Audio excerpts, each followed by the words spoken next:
ॐ सहना भवतु सहनौ भुनक्तु सह वीर्यं करवावहै तेजस्विनावधीतमस्तु मा विद्विषावहै। ॐ शान्ति शान्ति शान्ति। ॐ नमः शिवाय गुरवे सच्चिदानन्दमूर्तये निष्प्रपञ्चाय शान्ताय निरालम्बाय तेजसे। हरिओम प्रभु जी। पहले 3-4 श्लोक का पाठ करेंगे, 5 श्लोक का पाठ कर लेते हैं, फिर देखते हैं क्या करना है। एवं ब्रह्म जगत् सर्वं अखिलं भासते रविः संस्थितं सर्वभूतानां जीवन्मुक्तस्य उच्यते। एकधा बहुधा चैव दृश्यते जलचन्द्रवत् आत्मज्ञानी तथैवैको जीवन्मुक्तस्य उच्यते। सर्वभूते स्थितं ब्रह्म भेदाभेदो न विद्यते। एकमेवाभिपश्यंश्च जीवन्मुक्तस्य उच्यते। तत्त्वं क्षेत्रं व्योमातीतम् अहं क्षेत्रज्ञ उच्यते। अहं कर्ता च भोक्ता च जीवन्मुक्तस्य उच्यते। क्या कहते हैं? जीवः शिवः सर्वमेव भूतेष्वेवं व्यवस्थितः। यह शिव ही जीव रूप में सभी भूतों में अवस्थितः अवस्थितः विशेषेण अवस्थितः। सामान्यतः भी रहा हुआ है और विशेषतः भी रहा हुआ है। सभी भूतों में सामान्यतः रहा हुआ है और उन्हीं भूतों में से जो प्राणी कहे जाते हैं उस प्राणियों में विशेषतः रहा हुआ है। सामान्यतः रहा है उसको हम सच्चिदानंद कहेंगे, जिसका अनुभव करना मुश्किल थोड़ा होता है। महात्मा लोग कर सकते हैं, सामान्य लोगों को तो नहीं होता। लेकिन जो विशेषतः अभिव्यक्त होता है उसका अनुभव हम कर सकते हैं। अस्थि भांति प्रिय रूप में जो है वह विशेषतः है कि हर एक चीज को, हर एक व्यक्ति को, हर एक वस्तु को, हर एक पदार्थ को, हर एक परिस्थिति को है तो हमें कहना ही पड़ेगा। उसका हैपना तो हम छीन नहीं सकते, उसका अस्तित्व तो मानना ही पड़ेगा। तो जो अस्तित्ववान है, जो है, अस्ति सत, वही सत्य है। और जो है वह हमें पता चलता है, उसकी प्रतीति होती है। तो उसका मतलब है चित्त, वो भासता है, चित्त है, अस्ति भाति सत्य चित्त। और है इसका मतलब है इसकी कोई उपयोगिता है। इस दुनिया में एक भी वस्तु, एक भी पदार्थ, एक भी व्यक्ति, एक भी घटना, एक भी स्थिति ऐसी नहीं है जिसकी आवश्यकता न हो। जिसकी आवश्यकता है वही है और जिसकी किसी को भी आवश्यकता न हो वह है ही नहीं। किसी न किसी को इसकी आवश्यकता है, इसलिए वह किसी न किसी को प्रिय है। जैसे कल हमने कहा था कि यहाँ कोई पशु आकर गोबर कर गया, गाय या भैंस या कोई भी, तो हमें लगता है कितनी गंदगी हो गई, दुर्गंध आ रही है, मक्खियाँ भिन आ रही है, इसकी ये किसको प्रिय होगा। लेकिन उसमें जो कीड़े रहे हुए हैं उसका तो जीवन है। अगर गोबर को नष्ट कर दिया जाए या सुखा दिया जाए तो फिर वो कीड़े भी मर जाएंगे। तो उसको तो परम प्रिय है, उसके तो प्रियतम हो गया, समझ लो। सबसे उत्तम प्रिय को कहेंगे प्रियतम। तो हर एक व्यक्ति, वस्तु, पदार्थ, परिस्थिति है इसका हमें पता भी चलता है। मतलब वो भासमान प्रकाशित हो रहा है और किसी न किसी को उपयोगी है, प्रिय है, किसी न किसी को आनंदप्रद है, किसी न किसी को वह प्रसन्नता प्रदान करता है। अब उसको उपयोगी कह लो, प्रिय कह लो, प्रसन्नताप्रद कह लो, आनंदप्रद कह लो, आनंद स्वरूप कह लो, सब एक ही वस्तु है। तो अस्ति भाति प्रिय रूप में पूरा संसार हमें पहचान में आ सकता है। अगर हम परमात्मा को ढूंढना चाहे तो कहाँ सच्चित आनंद को ढूंढेंगे? उसका तो हमें अनुभव नहीं है। उसको जानने के लिए बहुत शास्त्र का अध्ययन करना पड़ेगा। सत माने क्या, चित्त माने क्या, तो सत है वह चित्त है, अगर वह चित्त नहीं होता तो सत जड़ हो जाता। सत, तो ये सब बहुत गहरी बातें हम नहीं समझ पाते। अभी शुरू में समझ लो, बहुत आगे बढ़ा हुआ साधक समझ सकता है या तो कोई महात्मा समझ सकता है। तो शास्त्र ने हमें बताया कि अस्ति भाति प्रिय रूप में जो भी अभिव्यक्त हो रहा है वही तो है, और कौन है? वही परमात्मा है। तो इस रूप में जो व्यवस्थित है वह एकमेवाभि पश्यन् ही एवमेवाभि, ऐसे जो देखता है जीवन मुक्त स उच्यते, उसको जीवन मुक्त कहते हैं। उसको तो हर जगह सच्चिदानंद ही दिखता है। अस्ति भाति प्रिय रूप में सच्चिदानंद का परिचय है उसको। फिर कहा एवं ब्रह्म जगत सर्वम, यह जगत पूरा का पूरा ब्रह्म है। ब्रह्म ही जगत रूप में रहा हुआ है, ब्रह्म ही जगत रूप में अभिव्यक्त हो रहा है। अखिल, अखिल माने पूर्ण, संपूर्ण ब्रह्मांड। जैसे संपूर्ण ब्रह्मांड को अखिल भासते रवि ही, जैसे संपूर्ण ब्रह्मांड को सूर्य प्रकाशित करता है, उसी प्रकार एवं ब्रह्म संस्थितम सर्वभूतानाम, सभी भूतों में रहकर यह ब्रह्म सबको प्रकाशित करता है। ऐसा जो जानता है, सर्वत्र व्याप्त है, ऐसा जो जानता है वह जीवन मुक्त कहा जाता है। जिस प्रकार सूर्य समस्त ब्रह्मांड को प्रकाशित करता रहता है, उसी प्रकार सच्चिदानंद स्वरूप ब्रह्म, कैसा ब्रह्म? सच्चिदानंद स्वरूप, उसका स्वरूप है सच्चिदानंद। समस्त भूतों में और समस्त प्राणियों में, समस्त भूतों में अभिव्यक्त हो रहा है, समस्त प्राणियों में प्रकाशित हो रहा है, और ऐसा करके सर्वत्र व्याप्त है, किसी एक जगह नहीं। अगर समझो इसको कि हमने मान लिया, हमने जान भी लिया और मान भी लिया, हाँ परमात्मा सर्वत्र व्याप्त है, अस्ति भाति प्रिय रूप में सर्वत्र व्याप्त है, तो हमारा व्यवहार कैसा होना चाहिए ये हमें समझना है। अगर ऐसा कहने का मतलब क्या हुआ कि परमात्मा ही परमात्मा सब जगह व्याप्त है, हाँ ये तो माहिती होगी ना। इसको ज्ञान कब कहेंगे? जब हम ये जानेंगे कि अगर परमात्मा सर्वत्र व्याप्त है तो प्रश्न ये होना चाहिए कि कहाँ नहीं है। हर जगह है, हर व्यक्ति में है, हर वस्तु में है, तो हमारा व्यवहार कैसा होना चाहिए? किसी व्यक्ति के साथ हमारा व्यवहार कैसा हो, किसी वस्तु के साथ हमारा व्यवहार कैसा हो। कल हमने कहा था ना, जैसे हम दरवाजा पटक देते हैं तो उसमें भी तो परमात्मा है, उसका भी तो अपमान हुआ। जिस चीज़ का हम सम्मान नहीं करेंगे, आदर नहीं करेंगे, वह चीज़, वह वस्तु भी हमारा आदर नहीं करेगी। आयुर्वेद में तो आपको तो पता होगा, पहले के ज़माने में, अब तो ये ज़्यादा श्रद्धा भी नहीं रही लोगों को लोगों को माने वैद्य की मैं बात कर रहा हूँ, वैद्यों को भी ज़्यादा आयुर्वेदाचार्य होते हैं, मास्टर डिग्री तक किया और प्रैक्टिस करते हैं एलोपैथी की। इसका मतलब यही हुआ कि उसको श्रद्धा नहीं है। और उस जमाने में तो हर जगह पेड़ पौधे वनस्पति मिल जाती थी, आजकल तो मिलती भी कहाँ पर है।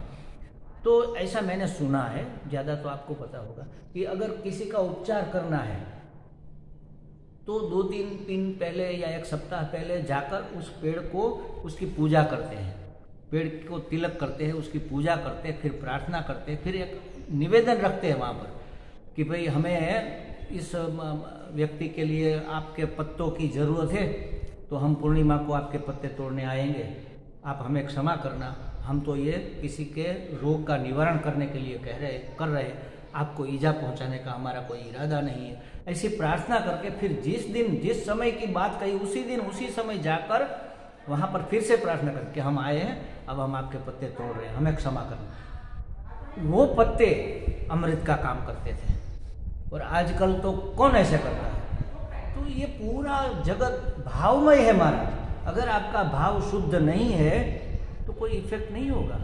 फिर भी दवाई उसके जो तत्व है वो तो काम करते हैं, लेकिन इतना इफेक्टिव, ज़्यादा इफेक्टिव क्यों नहीं है? पहले के ज़माने में कौन सी ये एलोपैथी, होम्योपैथी, कौन सी पैथी थी? एक भी नहीं थी। और सब कर्म होते थे, मतलब ऑपरेशन भी होता था। अरे इवन हम तो ये नहीं कर सकते, उस जमाने में तो हयग्रीव नाम सुना है ना भगवान का। हाँ, तो फिर वो अश्विनी कुमारों से उपदेश लिया जब, तो उसको इंद्र ने कहा था कि अगर तुम किसी को उपदेश दो मैं तुम्हारा सर काट दूंगा। तो महात्मा होते हैं। उसने कहा कोई चिंता नहीं, हम तुम्हें फिर से जिंदा कर देंगे।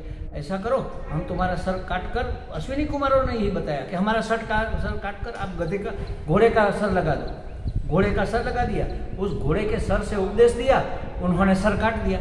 घोड़े का सर कट गया, उसका सर संभाल कर रखा था, फिर से जोड़ दिया। अब उपदेश एक वाक्य में तो नहीं हुआ होगा, तत्वमसि ऐसा नहीं, पूरा चला होगा लंबा। तो तब तक प्रिजर्व किया, ये सर सलामत रहा, जीवंत रहा, फिर जुड़ा भी। यहाँ से सर काट लो, फिर जुड़ सकता है? आज का विज्ञान जोड़ सकता है क्या? तो उस जमाने में क्या नहीं था? ये सब एक वेद है, पंचम वेद है आयुर्वेद। जो पांच उपवेद है, 4 वेदों के 4 उपवेद है, उसमें आयुर्वेद एक वेद है। तो ये परमात्मा के मुख की वाणी है, तो क्यों इफेक्टिव नहीं है? बिल्कुल है, लेकिन जिस तरीके से कहा है, सेवनम, भक्ति की व्याख्या में महर्षि नारद जी ने कहा है, भज सेवायाम भक्ति। भज धातु से बना हुआ भक्ति शब्द का अर्थ है सेवा करना। सेवा मतलब क्या? हमारा सेवा का अर्थ समझाओ तो सेवनम सेवा, सेवन करने का नाम सेवा है। सेवन करना माने जैसे दवाई हम सेवन करते हैं ना, जैसे कहते हैं सुबह खाली पेट लेना, दोपहर भोजन के बाद लेना, रात को दूध के साथ लेना, तो उसी प्रकार हम सेवन करते हैं। तो जिस प्रकार कहा उस प्रकार सिर्फ हम बहिर्भाग से करते हैं, श्रद्धापूर्वक नहीं करते ना, करते तो हो जाता। तो यहाँ पर कहा कि परमात्मा सर्वत्र व्याप्त है, जान लिया बस, नहीं मानते नहीं, मान भी लिया, चलो माना कब कहा जाएगा? जब आपके व्यवहार में आएगा। सब जगह परमात्मा है तो आपका व्यवहार सबके साथ कैसा होगा? कोई एक मजदूर आया, कोई एक भिखारी आया है, तो वो भी तो परमात्मा ही तो है। अच्छा एक बात हमें बताओ, एक माँ के 2 बेटे हैं भारती जी, तो माँ किसको ज़्यादा प्यार करेगी? 2 बेटे एक माँ के हैं, तो माँ किसको ज़्यादा प्यार करेगी? दोनों को समान रूप से करेगी ना, लेकिन ऐसा नहीं होता।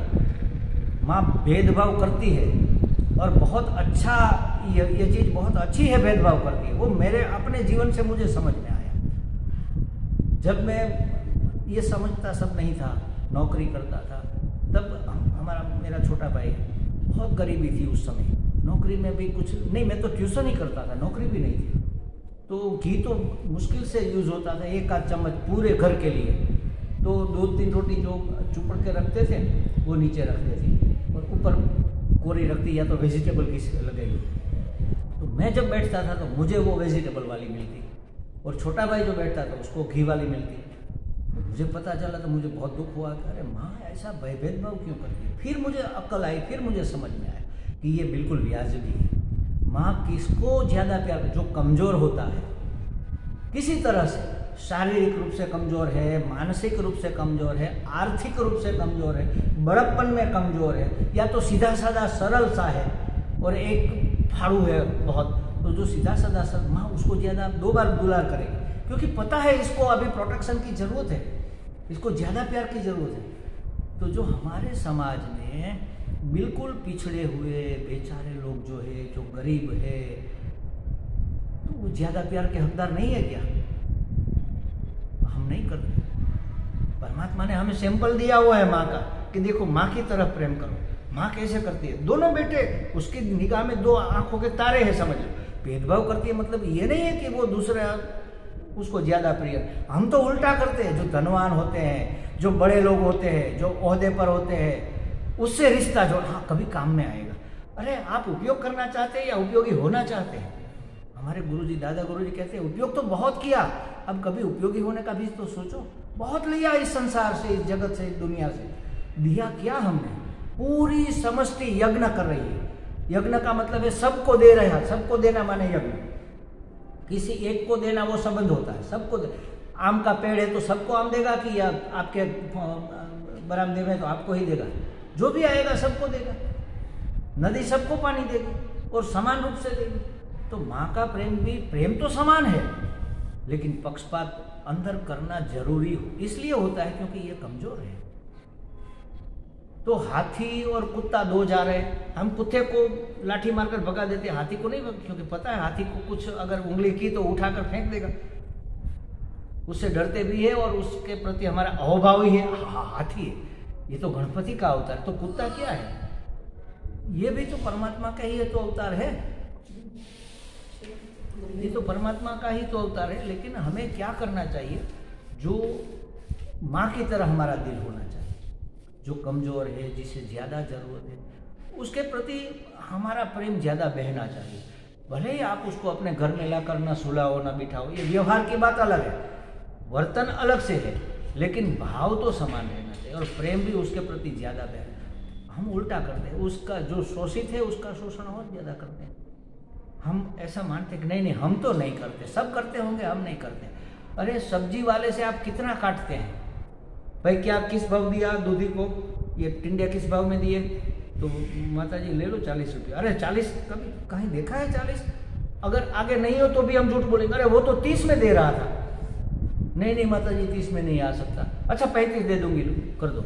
और जब तोल माप होता है, वो निकालने जाता है, उसी वक्त 2 टिंडे और डाल देते हैं मुफ्त वाले। देखो, तो हम ये उसका शोषण नहीं कर रहे क्या? हमें तो ऐसा करना चाहिए। वो कहे 40 तो आप कहेंगे नहीं भैया 45 ले लो। ये मैंने तो अपने जीवन में ये अपनाया है कि जब भी हमारे यहाँ कोई कंस्ट्रक्शन का काम या कोई काम होता, कोई मजदूर आता कोई सामान डालने के लिए, तो हम पहले ही तय कर लेते भाई कितना भाड़ा लगेगा, जो देखो ब्याज भी बोल देना। तो वो कहेगा कि स्वामी जी 30 रुपया लगेगा। ब्याज भी है ना? हाँ ब्याज भी। पहले डांट कर पूछते हैं ताकि वो हमसे कोई खेल ना करे। ब्याज भी है ना? हाँ ब्याज भी है स्वामी, बिल्कुल सबका यही ले। हाँ ठीक है चलो ले आओ। अब जब डालकर जाएगा तो हम 30 रुपया देंगे, ऊपर से 5 और देंगे, ये लो ये चाय पीने का। इतना खुश हो जाता है। रिक्शा वाले से पहले तय करते हैं, क्योंकि हम जानते हैं कि उसकी भी मजबूरी है। कोई रिक्शा वाले स्वभाव से ऐसे होते हैं, लूट लेते, कोई भी भाव लगा देते हैं। तो पहले तय करते हैं, कहते हैं जो ब्याज भी है ना? हाँ बिल्कुल ब्याज भी है, ठीक है चलो। फिर 5 रुपया ऊपर से दे देते हैं। तो कितना खुश होता है। तो होना तो ये चाहिए ना, होना तो ये चाहिए। लेकिन हम उससे भावताल करेंगे और मॉल में जाएंगे तो नहीं, फिक्स रेट, वहां पर क्या भावताल। और होटल में जाएंगे तो 70-80 रुपये की एक प्लेट आती है सब्जी की, वो भी खाने लायक ज्यादातर तो नहीं होती, फिर भी 70-80 रुपये के बदले हम 90 रुपये रख कर आते हैं। 20 रुपये टिप उसके टिप देने को।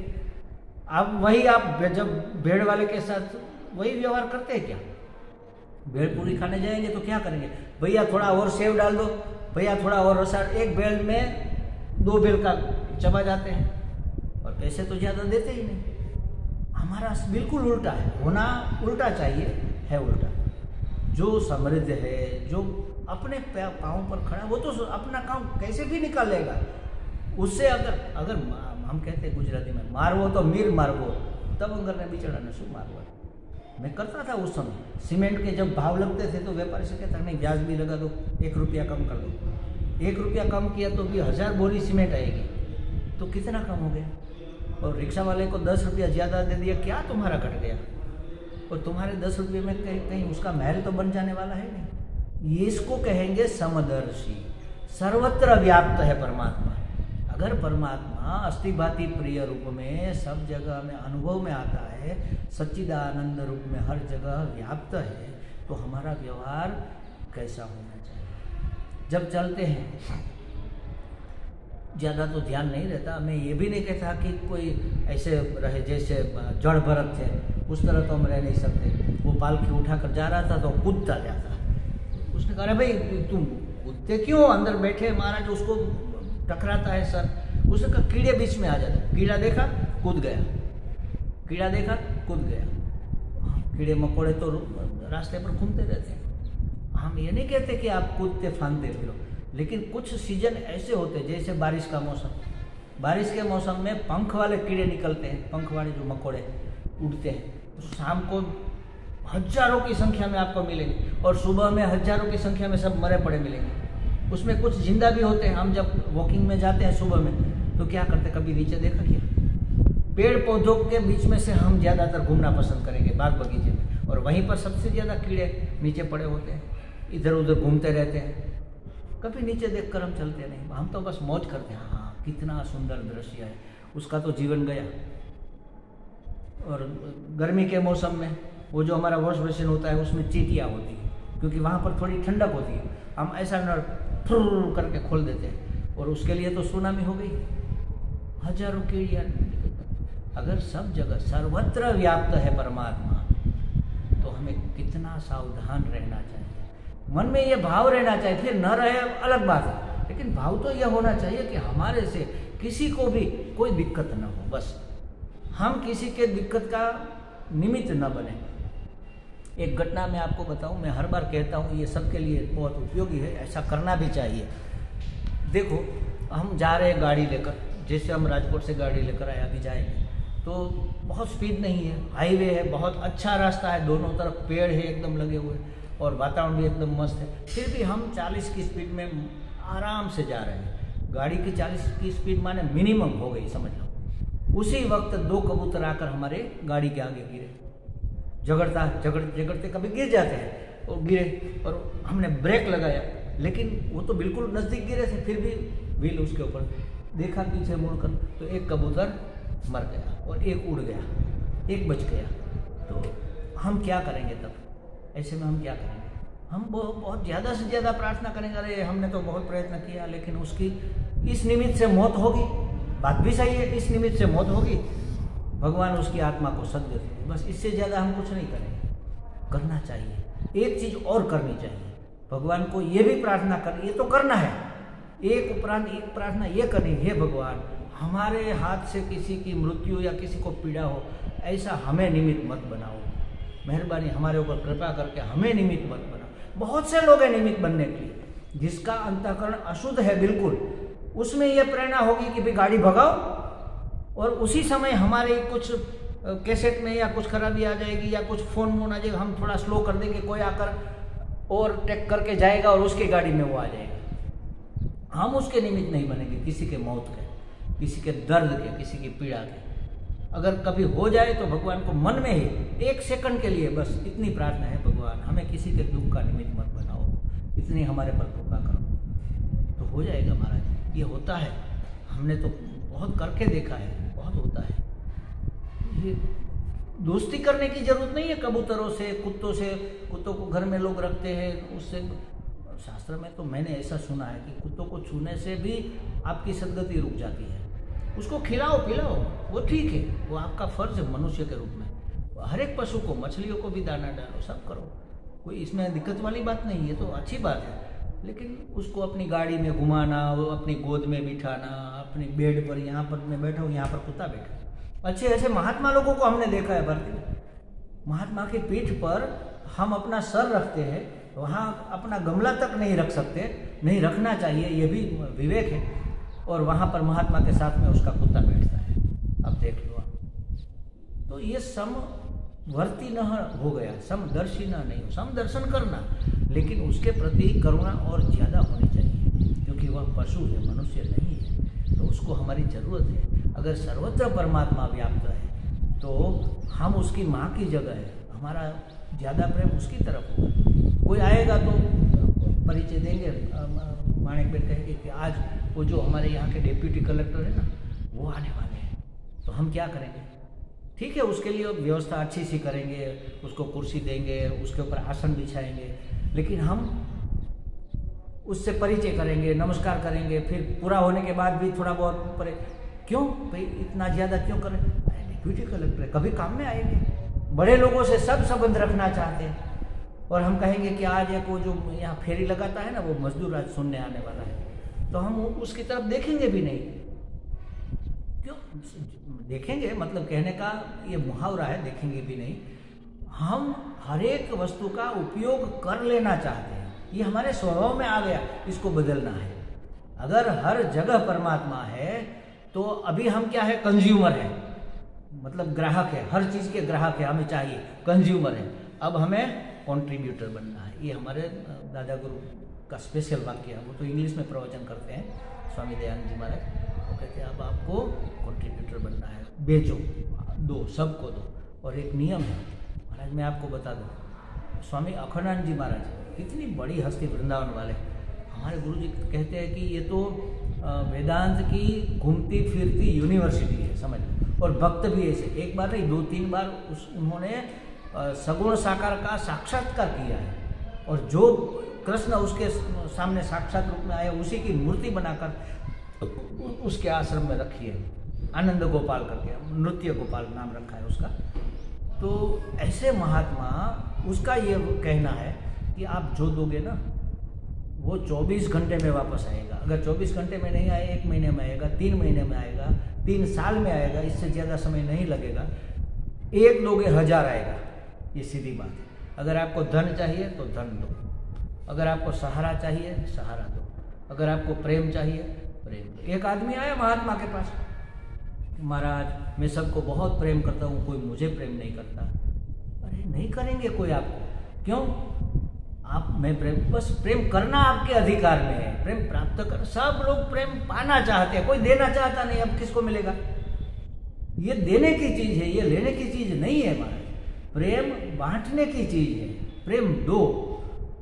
सब देंगे तो सबको मिलेगा, लेकिन सब चाहते हैं मुझे प्रेम मिले, सब मुझे प्रेम करें, मैं किसी को करूं या ना करूं मेरी मर्जी की बात, लेकिन सब मुझे प्रेम करें। तो कौन किसको करेगा? सबको चाहिए। तो कंट्रीब्यूटर बनना है, कंज्यूमर नहीं बनना है। अगर सब जगह अस्थि भांति प्रिय रूप में परमात्मा ही रहा हुआ है तो हमारा व्यवहार कैसा होना चाहिए, हमारे भाव कैसे हो, हमारे विचार कैसे हो, हमारी वाणी कैसी हो और हमारा व्यवहार कैसा हो। ये चारों चीज़ों में हमें ये सोचना है कि सब परमात्मा है तो हमारा हर एक व्यक्ति वस्तु पदार्थ के प्रति कैसा भाव हो, अहोभाव होना चाहिए।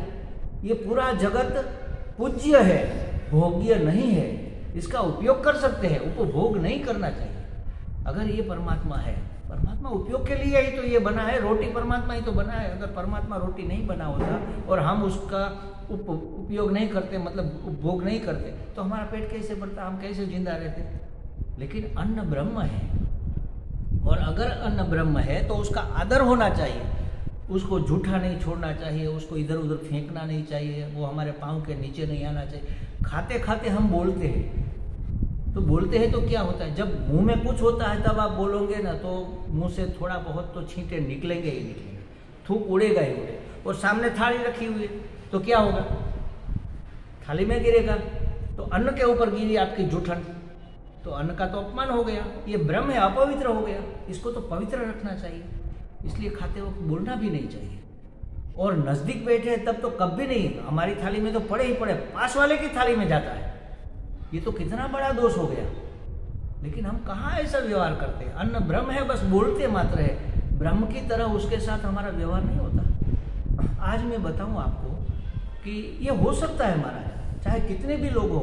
हमारे घर में तो होता था, पहले के घर में, मेरी कुटिया में भी होता है। आज 6 साल से मैं अपने हाथ से रोटी बनाकर खाता हूँ। आज तक सिर्फ एक बार ऐसा हुआ कि थोड़ी सब्जी मेरी बच गई और मुझे फेंक देनी पड़ी। आज तक एक टुकड़ा मेरे कुटिया से हमने अनाज का या सब्जी का, रोटी का, किसी का एक टुकड़ा नहीं बचा, कभी फेंका नहीं। 1 दिन की बात है, 2 दिन की बात है, हो सकता है महीने के, हमेशा हो सकता है क्या? हाँ हो सकता है। देखो ये हुआ, अंदर एक ठसक होनी चाहिए कि नहीं ये तो नहीं होना चाहिए, वेस्टेज तो होना ही नहीं चाहिए, जूठा तो बचना ही नहीं, जितना चाहिए बिल्कुल फिक्स माफ कर लो। उसी प्रकार किसी को ज्यादा भूख लगी 2 रोटी और खा लो, कोई बात नहीं, लेकिन जितनी चाहिए उतनी बने। ज्यादातर अगर बच गई तो उसको फेंकना नहीं, किसी के उपयोग में आ जाए, वो भी हम ही उपयोग में लेते हैं। जब खाने लायक नहीं रहती तब किसी को देते हैं, तो बचा उसी समय किसी को दो, कुत्ते को, गाय को, किसी को दो। और पुरानी हो गई, कल शाम की है, आज शाम हो गई, अभी तक खाई नहीं, तो किसी को दे दो। ये तो अपमान करके दिया महाराज, उसी समय दे देना चाहिए था। अगर आपको देना ही था तो, अगर आपको उपयोग करना है तो रखो, कोई बात नहीं। नहीं उपयोग करना है, नहीं उपयोग हुआ, अब हमसे उपयोग नहीं हो पाया तो दे दो, तो ये भी अपमान है। जैसे समझो कि कोई महात्मा भिक्षा लेने के लिए आएगा, भिक्षा नहीं, पहले तो भिक्षा मांगते थे, अब कैसी भिक्षा देते थे हम? कोई उसके लिए नया बना के देते हैं? अच्छा अभी ताजा ताजा बना उसमें से देते हैं, बचा कुचा देते हैं। अब पुण्य भी हमें कैसा मिलेगा बचा कुचा पुण्य मिलेगा ना। हम तो इतनी दया करते हैं सबके ऊपर, भगवान ही हमारे ऊपर दया नहीं करता। हमारी जिस क्वालिटी की दया है उसी क्वालिटी का वापस आएगा। ये सीधा हिसाब है। अगर सब परमात्मा है तो हमारा भाव कैसा होना चाहिए, हमारे विचार कैसे होने चाहिए, हमारी वाणी कैसी होनी चाहिए, हमारा व्यवहार कैसा होना चाहिए, ये हमें सोच लेना चाहिए। तो कहा सर्वत्र परमात्मा है, तो इस रूप में सर्वत्र परमात्मा है। ये कहने का मतलब ये था कि अगर सर्वव्याप्त है तो हमें क्या करना है। वो तो है सर्वव्याप्त है, तो हमें क्या लेना देना, क्या फर्क पड़ा।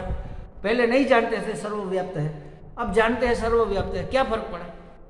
फर्क तो कुछ पड़ा ही नहीं ना। तो फिर जानने का मतलब क्या हुआ, जानने का कोई क्या कहते हैं उद्देश्य सिद्ध नहीं हुआ। आगे कहते हैं एकधा बहुधा वैव एकधा बहुधा चैव दृश्यते जलचंद्रवत आत्मज्ञानी तथैवैको जीवन मुक्तस्य उच्यते।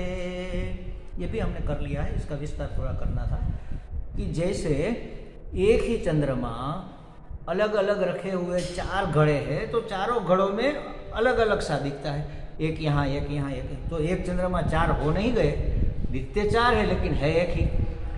अलग अलग दिखते हैं और अलग अलग प्रकार से दिखते हैं। एक स्वच्छ जल है तो उसमें साफ दिखेगा, दूसरा हिलता हुआ जल है तो उसमें चंद्रमा हिलता दिखेगा, तीसरा मटमैला जल है तो चंद्रमा मटमैला दिखेगा, चौथा बिल्कुल गंदा जल है तो एकदम गंदा दिखेगा। चंद्रमा में कोई फर्क नहीं पड़ा। उसी तरह परमात्मा अनेक उपाधियों में अभिव्यक्त हुआ। अब कैसा लगता है, उपाधि का धर्म है, जैसा लगता है वह परमात्मा तो एक समान है, लेकिन जिस उपाधि में अभिव्यक्त हुआ वैसा लगेगा। स्त्री की उपाधि में अभिव्यक्त हुआ तो स्त्री लगेगा, पुरुष की उपाधि में पुरुष लगेगा, गधे की उपाधि में गधा लगेगा, गाय की उपाधि में गाय लगेगा, नदी तालाब ये सब उपाधियां हैं। परमात्मा कण कण में है, कण कण में माने कण कण परमात्मा ही है, समझ लो। तो एकधा बहुधा च एव दृश्यते जलचंद्रवत आत्मज्ञानी तथा एव एक तथैवैको जीवन मुक्त। आत्मज्ञानी जानता है, अनेक रूप में दिखते हैं फिर भी, तथैव तथा एव फिर भी एक ही है। अनेक दिखते हैं फिर भी एक ही है, अनेक रूप में दिखते हैं फिर भी एक समान है, रूप भी अलग अलग नहीं है। तो भिन्न भिन्न रूप में अनेक दिखते हैं लेकिन भिन्न भिन्न नहीं है और अनेक भी नहीं है। अद्वितीय आत्मा है, अद्वितीय। देखो जो दिखता है अनेक अनेक, होता है एक, दिखता है अनेक, वास्तव में होता है एक। जो दिखता है वह नाम रूप है, वह अनेक है। जो होता है वह सच्चिदानंद है, वह एक है। जो दिखता है वह रूप है, जो होता है स्वरूप है। रूप अनेक होते हैं, अनेक प्रकार के होते हैं, स्वरूप एक होता है और एक ही प्रकार का होता है। एकम एव अद्वितीय, एक ही है, भिन्न प्रकार से भी नहीं हो सकता, एक ही है और अद्वितीय है, जो कभी दो हो ही नहीं सकेंगे, अलग रूप से दिखेंगे भी नहीं, वह है स्वरूप। तो होता है एक, दिखता है अनेक, स्वरूप एक, रूप अनेक। तो इस तरह से परमात्मा पूरे संसार में व्याप्त है। जैसे एक ही चंद्रमा अनेक रूप में दिखते हैं, अनेक रूप में दिखते हैं, एक ही स्वरूप है, एक ही सच्चिदानंद स्वरूप, स्वरूप परमात्मा अनेक रूप में दिखता है। और जैसे जलाशय में वो चंद्रमा दिखता है वैसे, तो उसी प्रकार यह अद्वितीय आत्मा भी अनेक होते हुए भी एक होते हुए भी अनेक रूप में हमें दिखते हैं। ऐसे आत्मज्ञानवान महात्मा ही वास्तव में जीवन मुक्त है। आत्मज्ञानवान, इसकी बात हमने कल कही थी। जैसे धन है तो 100 रुपये वाला धनवान नहीं कहा जाएगा, बहुत सारा धन चाहिए तभी धनवान कहेंगे हम। उसी तरह एक वस्तु का ज्ञान हो गया तो वह ज्ञानवान नहीं कहा जाएगा। जब एक के ज्ञान से सबका ज्ञान हो गया, ऐसा ज्ञान होगा, तब उसको आत्मज्ञानवान ऐसा कहेंगे। और ऐसे आत्मज्ञानवान महात्मा ही वास्तव में जीवन मुक्त है। तो इसमें एक चीज आई, ऐसे महात्मा ही, तो इसका मतलब ये हुआ कि महात्मा के भी प्रकार होते होंगे, होते होंगे, इसीलिए ज्ञान की 7 भूमिका कही गई है। शुभेच्छा से शुरू करके, शुभेच्छा मतलब शुभ की इच्छा, कल्याण की इच्छा मन में हुई कि नहीं ये ज्ञान तो प्राप्त करना चाहिए, तो ये पहली भूमिका। इच्छा उत्पन्न होना और प्रबल इच्छा उत्पन्न होना, तो ये पहली भूमिका है। फिर आगे चलते चलते 7 भूमिका तक ये बात जाती है। तो महात्मा भी ऐसी भूमिका में होते। हम इस 7 भूमिका में न भी पढ़े तो ऐसा समझ लो, जो ऐसा जानता है वह जीवन मुक्त है, पहली बात। और जो ऐसा जानता है और मानता भी है वह दूसरे प्रकार के उससे ऊपर वाले महात्मा हो गए। जो सिर्फ जानता है वह भी महात्मा है। आप सब जानते हैं, महात्मा हो गए, आप महात्मा ही है, क्योंकि हमारी आत्मा महान हो गई। कितने लोगों को हम अपने में एकोमोडेट कर सकते हैं। तो जो जानता है वह महात्मा है, जानता है और मानता है वह भी महात्मा है, जानता है, मानता है और समझता भी है, वो इससे भी उत्कृष्ट महात्मा है। जान लिया, मान भी लिया, नहीं समझे तो भी मान लेते हैं ना। बच्चा बहुत समझते नहीं, मम्मी ने मना किया है। एक कोई एक जोक आया था, वैसे मुझे पक्का याद तो नहीं है, लेकिन समझते जैसा छोटे बच्चे थे तो उसकी टीचर ने कहा कि देखो ये हमारे ये वैज्ञानिक चंद्र पर गए थे, अब कई बार जाएंगे भी, आप भी बड़े होकर वैज्ञानिक बनना। किस किस बच्चे को चंद्र पर जाना है? तो सब ने हाथ ऊंचे, बच्चे तो निर्दोष, हम भी जाएंगे। एक बच्ची थी, उसने हाथ नहीं, अब तुम्हें नहीं जाना? नहीं, मम्मी ने कहा है सीधे घर पे आना, स्कूल से सीधा घर आना। तो उसने मान ही लिया ना, मम्मी ने कहा है मान लिया, सीधा कहीं नहीं जाना, जाना और माना भी, लेकिन समझी नहीं। तो जो महात्मा जानता है वह भी महात्मा है, जानकर मान भी लेता है वह भी महात्मा है, जानता है, मानता है और समझता है वह भी महात्मा है। लेकिन सर्वोत्कृष्ट महात्मा वह है जो जानता है, मानता है, समझता है और अपने व्यवहार में उसको अप्लाई करता है, जीवन में वह अभिव्यक्त होता है। यह ज्ञान जिसके, वह महात्मा सर्वोत्कृष्ट है, उसको कहेंगे जीवन मुक्त। ऐसे महात्मा जीवन मुक्त कहे जाते हैं। और इसके बाद अगले श्लोक में कहते हैं, सर्वभूते स्थितं ब्रह्म भेदा भेदो न विद्यते एकमेवाभिपश्यंश्च जीवन मुक्त स उच्यते। क्या कहते हैं?